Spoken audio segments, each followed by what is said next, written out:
2 years. That's how long it had been since I last held her hand, since I felt the weight of her head resting on my shoulder, safe, breathing softly. Since I kissed her forehead goodnight and whispered that I'd be back soon. I said I'd only be gone for a while. I lied. Life had other plans. There's something cruel about time. It doesn't stop for anyone. It doesn't ask if your daughter still remembers the sound of your voice, if she remembers your laugh, or your promises. My name is Miguel, and I'm a soldier, but this story isn't about war, not the kind with bullets and dust. This story is about a different battlefield, the kind you walk into when you come home and realize that home might have moved on without you. I was deployed overseas for 24 months. That's 730 days, not including the ones that felt like weeks. I missed her 7th birthday, then her 8th. I missed the moment she stopped needing training wheels. I missed when she got glasses. I missed everything, but I came back. That has to count for something, right? The day I landed, I didn't go home. I asked the school principal for a favor. I wanted to see her first, as she is now, not in photos, not in video calls. I wanted to see the girl life had sculpted without me. I brought a bouquet of daisies and something else. Something I hadn't let go of since the day I left. A small pink unicorn keychain she gave me, the last gift before I boarded that plane. She clipped it to my backpack and said, "So you don't forget me, okay?" As if I ever could.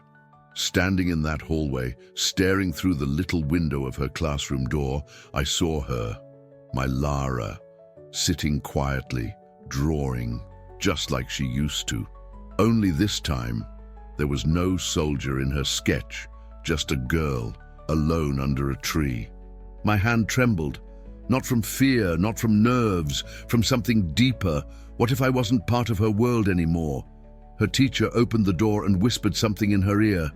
Lara stood up, curious. I knelt down, my heart pounding so loud I thought everyone in the hallway could hear it. She walked over to me slowly, her little shoes tapping the floor like distant echoes. She stopped a few feet away. Her eyes scanned my face, not with joy, not with shock, but with confusion. And then she asked the question that shattered everything. "Hi, mister. Do you know my dad?" I couldn't breathe. The hallway seemed to vanish. Everything blurred, except her voice. Her innocent, quiet voice. As if asking a stranger for help. My smile stayed, but something inside me cracked. I looked down at the unicorn keychain in my hand and held it out to her. Silently. She stared at it. A flicker of something. Recognition. Memory. Her brows furrowed. Her lips parted slightly. She didn't say a word. I wanted to scream, "It's me! I'm your dad! I never forgot you!" But all I did was wait. I let her look. I let her heart catch up, because sometimes love takes a moment to remember. Behind her, the classroom watched in silence. Kids frozen in mid-step. A teacher wiping the corner of her eye. I wasn't there to make a scene. I just wanted to know, is there still a place for me in her heart? Then something shifted. She reached out slowly and touched the keychain with her fingers. Her eyes widened. She looked up again, this time with a tear forming, and whispered, "Where did you get that?" My voice cracked. "You gave it to me. 2 years ago. You clipped it on my bag." She blinked. 1, 2, and then something broke inside her too. A silent wall. A forgotten room. She took a step forward, then another. And then she ran into my arms like nothing else in the world mattered. That was the moment I came home. But that was just the beginning. Because what I didn't know yet was that my absence had left more than just silence. It had left a wound. And not every wound heals just because you're back. We stayed in that embrace longer than I thought she'd allow. Her arms wrapped tight around my neck, her little hands shaking against the back of my uniform. And my heart, which had learned to grow cold on distant soil, melted in her touch. For a second, I believed everything was okay, that love was enough, that hugs could rewind time. But when I finally opened my eyes, I saw something I wasn't ready for. Her backpack lay on the ground beside us. A keychain hook dangled from the zipper. Empty. She hadn't replaced the unicorn, not with anything. The teacher invited me to take Lara home early. She nodded quietly, holding my hand like she used to. Not tightly, but not with distance either, like muscle memory. As if her body still remembered me, even if her mind didn't fully trust it yet. On the drive home, the silence was too heavy to ignore. I asked her about school. She answered with one-word replies. I told her I missed her. She looked out the window. She didn't cry. She didn't ask questions. She just observed me. I asked about her drawings. If she still had the one of us, the one with the sun and the rainbow and our stick figures holding hands. She shook her head. Mom threw it away. I think, she said, after you didn't come back when I thought you would. I swallowed hard. I wanted to explain. I wanted to tell her how many nights I read that drawing like scripture, how it kept me going when bombs fell and friends didn't make it, but I didn't say a word. When we got home, the front door opened, and my wife stood there, frozen. She hadn't seen me in over a year either. We'd video called, exchanged emails. But this was different. Real, raw. Lara walked in first. Her mother embraced her, then me. We didn't speak. The moment didn't ask for words. Later that evening, I went into Lara's room. She was organizing her books. Her drawings were stacked on the desk. Bright colors, fairies, trees, animals. But not a single picture of a soldier, not even a shadow. I looked around. No photos of me, no frames, no magnets on the wall, just a small, dusty space on the shelf where something might have been. Where did all the pictures go? I asked gently. She kept her eyes down. I don't know. I stopped wanting to look at them. That hit harder than any explosion, because it wasn't just memory loss. It was protection. She had chosen to forget. Her mom entered the room a few minutes later. We spoke in whispers while Lara played in the hallway. She told me how hard it had been. The nights Lara cried until she threw up. The day she stopped drawing us. The day she stopped talking to anyone at school for a week. The night she asked, "Is Daddy ever coming back? Or should I pretend he never existed?" I felt like I'd been punched in the chest. I had no idea. All I ever saw were letters, emails, the occasional awkward video call when the Wi-Fi held up. I had no idea how deep the pain had gone. That night, I sat on the floor beside her bed while she slept. I looked at her breathing, peaceful, fragile, and I realized something. I hadn't come home to a daughter who missed me. I came home to a daughter who had learned to live without me, and now she didn't know how to let me back in. I had to earn that place again. The next morning, I woke up early and made pancakes, the way I used to. Smiley faces made of strawberries and chocolate chips. I used to make her laugh by pretending the pancake talked before she ate it. She stared at it now, like it was a foreign object. She picked up her fork, took a bite, and then said something I wasn't expecting. "Can you pick me up from school today?" I blinked. "Yeah, of course, okay." She smiled, faintly, then went back to eating. It wasn't much, but it was something. I was still a stranger, but maybe one she was willing to meet again. But I had no idea what was waiting for me that afternoon at the school gate. Because sometimes, even a smile can be a mask, and some wounds. They hide in plain sight. That afternoon, I arrived early at the school gates. Too early. I stood across the street, hidden in the shade of a tree, watching the kids pour out like a burst of color, backpacks bouncing, laughter echoing. The kind of normal I used to dream about from halfway across the world. I scanned the crowd for her. She came out last, head down, hands gripping her backpack straps. Her walk was quiet, careful. She didn't look for me, but when her eyes finally met mine, she stopped, not out of shock, Not because she didn't recognize me, but like she was still deciding whether it was okay to feel happy. She walked over. "Hi, Daddy." It was the first time she said it since I'd come home. My throat tightened. I crouched down and opened my arms. She let me hug her, this time without hesitation. We drove in silence again, but this silence was different, softer, like background music in a moment that didn't need words. At a red light, she spoke, "Can we go to the park?" I nodded, "Of course." We sat on a bench while she climbed the jungle gym. I watched every step, every smile.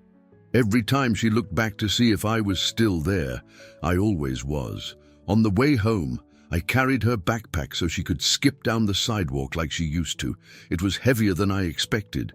When we got inside, I placed it on the table and something slipped out, a folded note, crumpled, like it had been opened and closed too many times. I picked it up without thinking. Inside, a drawing, her, me, the unicorn keychain, but this one was different. There were no colors, no sun, just two stick figures holding hands. Underneath the words, "He came back, but I'm still scared." My chest tightened. I didn't even realize she was behind me until she whispered, "You weren't supposed to see that." I turned to her. Her eyes were full, not of anger, not of shame, just fear, honest, raw fear. "I'm sorry," I said. "I didn't mean to open it. It's okay," she said quietly. "I don't mind. I just don't know if you're really staying this time."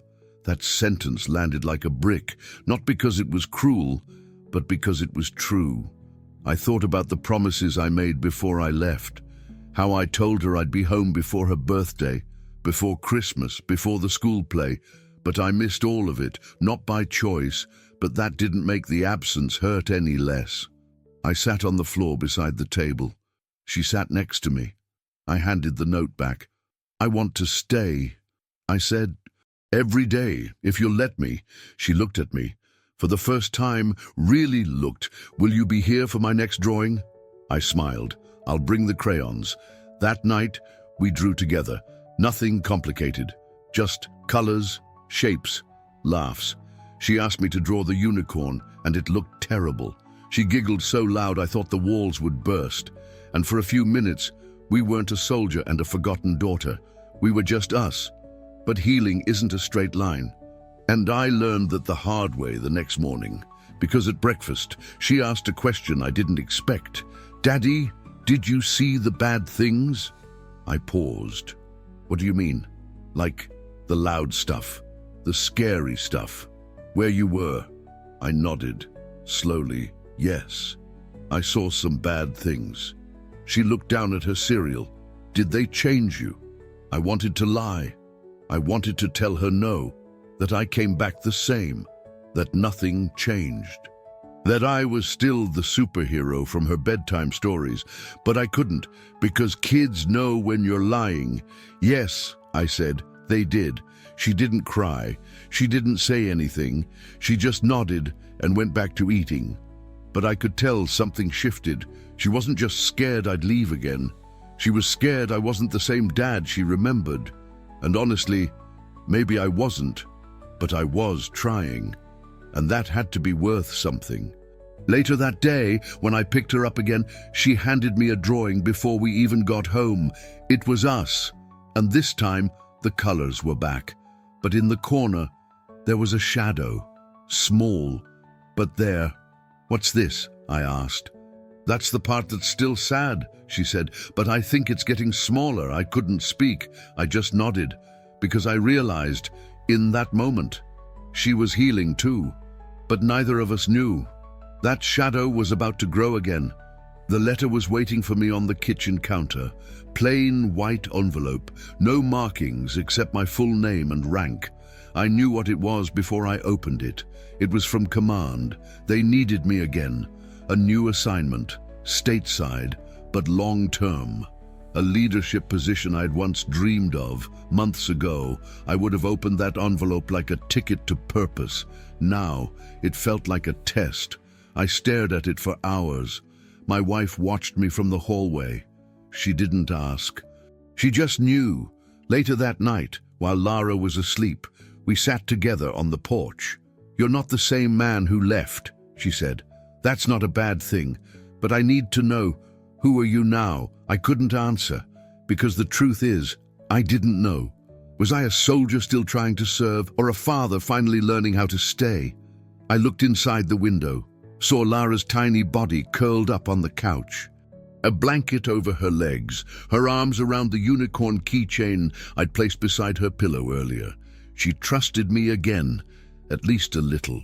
I couldn't betray that.